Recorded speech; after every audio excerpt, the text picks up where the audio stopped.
Walk us through 15 when you make the birdie putt, through 18, and when you started to either hear murmurs or find out that you might get penalized. Folks, this may be the most important episode of Big Boy Pants Golf that has ever been done. In it, we're all going to work together to fight for truth, justice, and the American way and get Shad Tuten his card.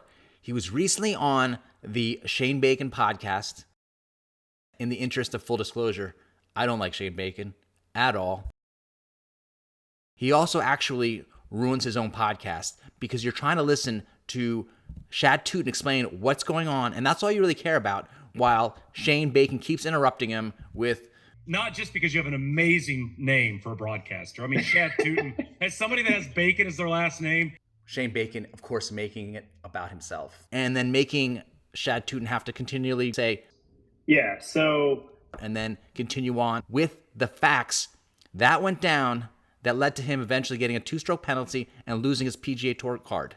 We're going to go through the podcast together, and I've brought in the tweets of my good buddy, Todd A. Bailey, PGA. Yes, it's the same Todd A. Bailey from my USGA confirms Rory McIlroy took improper drop at US Open video.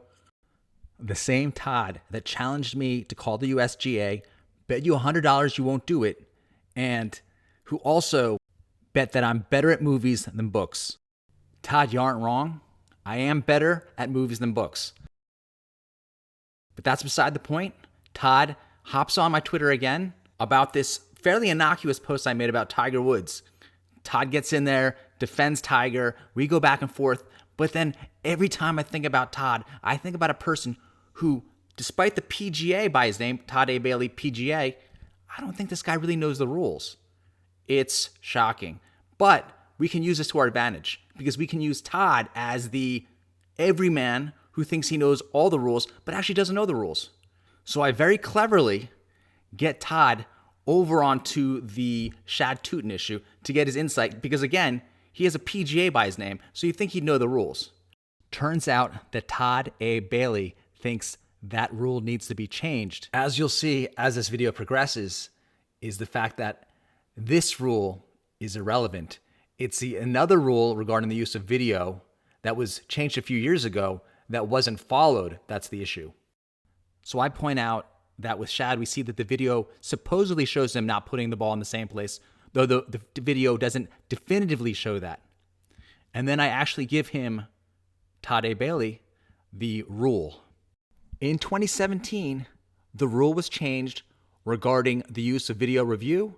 It's decision 34-3/10, which relates to the limitations on use of video evidence. In the second paragraph, you can see that it states golf is a game of integrity in which the rules are applied primarily by the players themselves. The second standard applies when a player is determining a spot, and that's exactly what Shad Tuten is doing here. The second standard also recognizes that a player should not be held to the degree of precision that can sometimes be provided by video technology.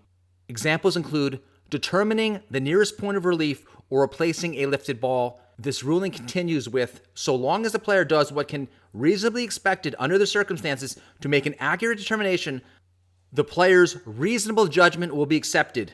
So you're coming from the perspective of the golfer and what they think and whether they think they did anything wrong or not. Even if later shown to be inaccurate by the use of video evidence. The issue then is, did Shad Tuten do what is reasonably expected to make an accurate determination when replacing a lifted ball? Let's go to the podcast to see what efforts Shad Tuten took to make sure that his placement of the ball was accurate.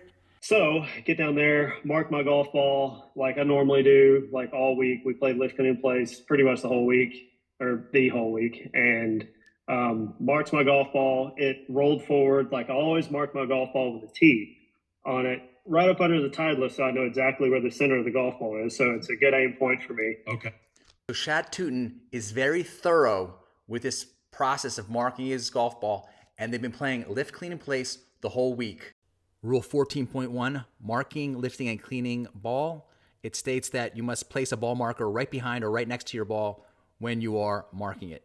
So did Shad Tuten take the reasonable steps necessary to make sure that his ball was appropriately marked so that he could replace it. Yes, folks, yes, he did. Actually, folks, if you think about it, the same precision with which he lines up the Titleist logo with the T is the reason he knew that he had to replace the ball in the first place, because it had moved. So this guy is meticulous with his marking of his golf ball and determining where it should be replaced. Which brings us to the next point. Now that Shad Tuten has used reasonable measures or actions to determine where his ball should be placed, his reasonable judgment is the final word. Let's listen to the podcast and see what he thought about the situation. I made a great par on 16, and 17 is a really tough tee shot. It was straight into the wind, and there's a big bridge that you have to walk across, and there's a rules official waiting on us as, you know, I'm walking from the bridge to the fairway to kind of get to my ball. And he said, the rules official says, Shad, you know, this is everywhere right now.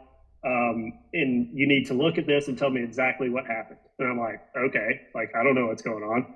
So he shows me the video that everyone saw. He was like, what did you do? I said, my ball rolled forward and I picked it up and placed it right back where it was. He's like, okay. Very key here. Shad Tuten picked up his ball and placed it right back where he thought it was. So, and my caddy looked at me and he was like, is there anything wrong? I'm like, no chance. Like, I did everything I was supposed to do. No big deal. It's lift, clean, in place. Everybody knows what to do. No problem. So you can see Shad took appropriate actions using a tee to make sure he was accurately putting his ball back in the correct spot. And he himself, even when asked by the rules official, thought he did nothing wrong. So again, did you take the reasonable steps to make sure that your placement of the ball was in the right place? Yes, Shad did. And now, in his reasonable judgment, did he think he did the correct thing? Yes, he did, as he's relaying to his caddy. At this point, case closed. Because at this point, the video evidence shouldn't be submitted. The same rules official comes up again to the tee box on 18. So the same rules official comes up to him on the 18th tee box, despite the fact that Shad has already said he felt he did nothing wrong. Todd A. Bailey, for some reason, thinks that Shad Tuten admitted to making a mistake. But when we listen to the podcast, that couldn't be further from the truth. I did give him a chance to change his view by actually sending him this podcast with Shane Bacon and Shad Tuten in it. I also threw in relevant quotes from the podcast to spoon feed Todd A. Bailey, who responds, "You don't understand the rule or its application. Still, it should be changed." At this point, I have to say that Todd Bailey is likely going 0-2 against Big Boy Pants Golf. Okay, so Todd A. Bailey obviously ends up blocking me on X, but I'll always be thankful for my time with Todd A. Bailey. Thanks to Todd A. Bailey, I called the USGA and was later hailed by none other than Hank Haney, and he obviously coached Tiger Woods. So he's been up close and personal with a guy who's won 15 major championships, and he's still referred to Big Boy Pants Golf as the greatest. I may have also taken that title away from Will Smith, Getting Jiggy With It, or Wild Wild West. Whatever song where he's like, I'm the greatest. No, Hank Haney said, I'm the greatest. And I do propose that eventually in the future, me and Todd Bailey star in a remake of 48 Hours. Remember that classic with Nick Nolte and Eddie Murphy? But this time, instead of Eddie Murphy, you got a wisecracking Asian. Listen to the movie poster. They couldn't have liked each other less. They couldn't have needed each other more. And the last place they expected to be is on the same side. That's basically me and Todd A. Bailey in a nutshell. Shad, help me help you. You literally went to the worst guy and got on his podcast, which he's tickled pink about. You're actually the lucky one. You're the first one. So it's been, I mean, I've had 25 people ask me to do podcasts to answer your question. But Shane Bacon, along with Damon Hack, in this Golf Channel segment, are the ones who, despite the rules official saying that Patrick Reed did nothing wrong, he did everything he was entitled to do under the rules. He let his fellow competitors know that he was going to lift his ball. And I understand that he consulted with the players he was playing with. That's all factual. None of them saw it bounce. Interestingly, the rules official says Patrick Reed did nothing wrong because he went through the procedure asking, hey, did my ball bounce? No one saw it bounce, though the video showed that the ball clearly bounced. So it was reasonable to conclude that that was his pitch mark and it was embedded.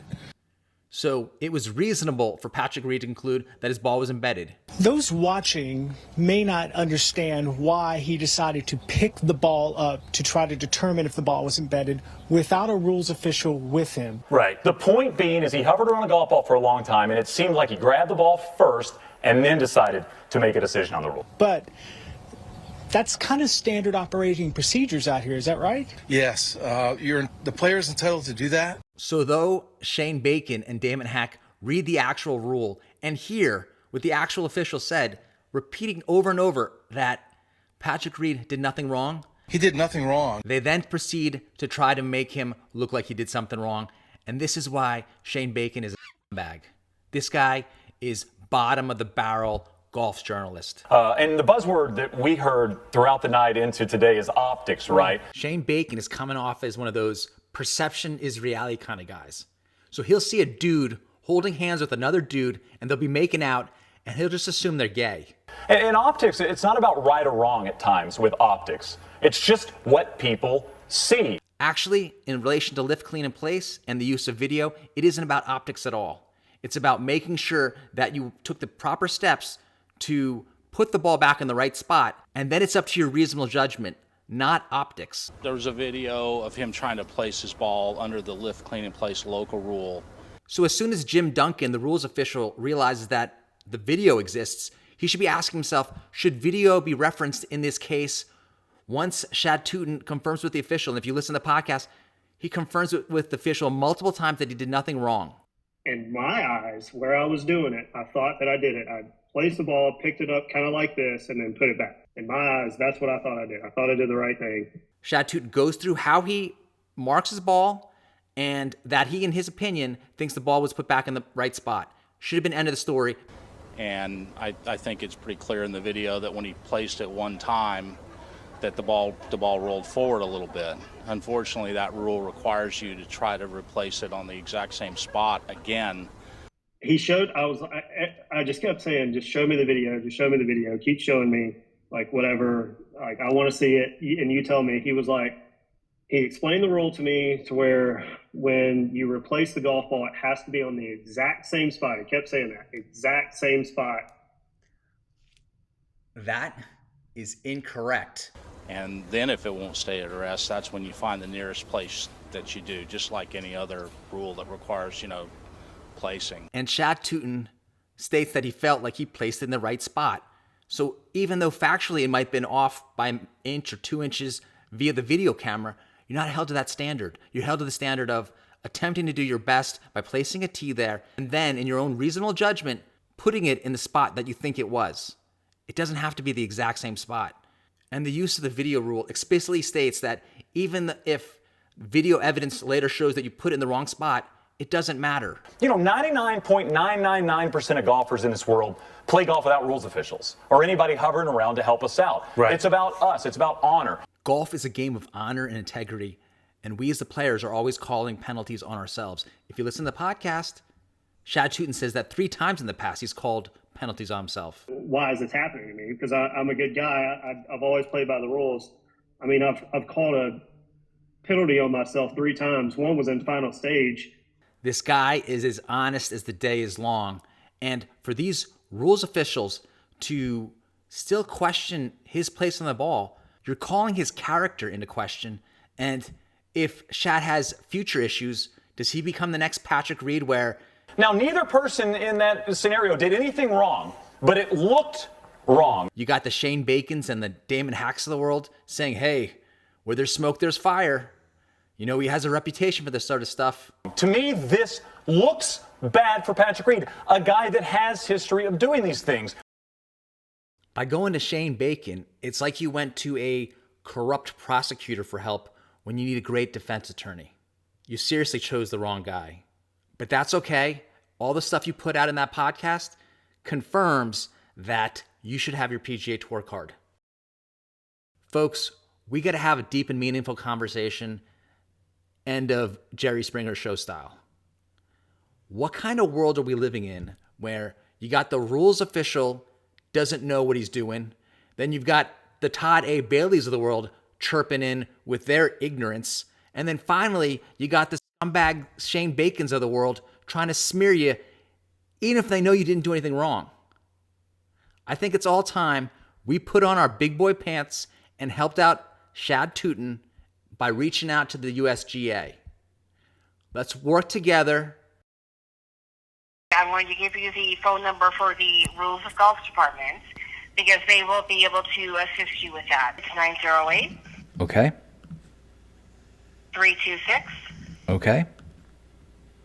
1850. So everyone at home can reach out to them and we can start asking the right questions and getting this situation remedied with a PGA Tour card for Shad Tuten. I'm here for you, bro. Help me, help you. Feel free to reach out. And I know maybe your concern is the fact that you signed the scorecard. It's not an issue. Me and two other rules officials that are in there, and he comes up to me and he's like, all right, we need to look at this video. I said, okay, fine. So we look at it and he's like, do you see an issue here? I said, no, not even close. And one of the rules officials pulls me into the office. So it's I called it the dungeon because it's like literally like beneath the entire clubhouse. You don't even know this room is there. So I was the only one in there. I didn't have my caddy. I didn't have my playing competitors. Right. I didn't have anybody else in there with me, which is odd. They kind of forced me to sign my scorecard. They kind of forced me to sign my scorecard. I want to know the full totality of circumstances here, but this is sounding more and more like coercion. We have to fight this. We have to do that. And I'm like, you don't understand. Like, Kind of it. once you sign that scorecard, it's gone. Incorrect. Once you sign that scorecard in a situation where you felt a certain amount of duress, it's coercion, and this signature doesn't mean anything. There certainly sounds like there's an element of duress here. And obviously with the video, you can zoom in so close now. And you're specifically not supposed to hold a person to the standard of this technology. Like you can get just to the centimeter of it. Yep. Like it was, I'm talking just the slightest amount off. You're not supposed to use video to show that you're off by 2 millimeters. That was it. There was no argument. I couldn't, obviously I did because I'm fighting for my life here. For sure. These rules officials have gotten it wrong. We saw the USGA rules official in the US Open get it wrong with the Rory drop. Fortunately, a very masculine Asian called the USGA and got them to admit that they were wrong. Here, this is so clear cut that they've made a mistake. It's shocking. To be fair, it took about 20 minutes because I was like, I'm not signing the scorecard. He's not signing the scorecard. He still doesn't feel like he did anything wrong. I'm a guy that plays by the rules. I know the rules. I know exactly what I'm doing. Right. And this is... So some people in the media or on Twitter or what have you have been framing it as his ignorance of the rules and the rules should be changed. You can see here, Shad knows the rules, feels like he abided by the rules, and now these officials have used the video evidence in a manner in which it's specifically stated not to be used. I equated it to this, Shad. I said, it's like going 56 and a 55. Sure, technically it could be considered speeding, but that's not why cops are out on the street. They're not out there to... Shane Bacon, obviously another horrible example. This is a situation where it isn't like you are going 56 and a 55. It's not about the inch or so off, the minutia. It's the fact that in this situation, it's supposed to be the perspective of the driver who, if you feel like you're going 55, well, then you're going 55, and they're not supposed to use a radar gun to show that you're going 56 in this situation. That's a better analogy. Shane Bacon, you smooth brain. Pull somebody over going 56, even though I will say I once got a ticket going 73 and a 70, and I had... Shane Bacon, why does the story have to be about you every second? I didn't want to sign the scorecard. I did everything I could to not. But I didn't want to sign the scorecard. I did everything to not sign the scorecard. He doesn't agree with the ruling. He says he knows the rules.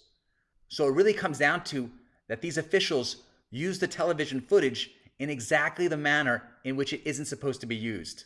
Because I felt like it was wrong, and I felt like the way that it all happened too was just not right, and that was what I was confused about mostly.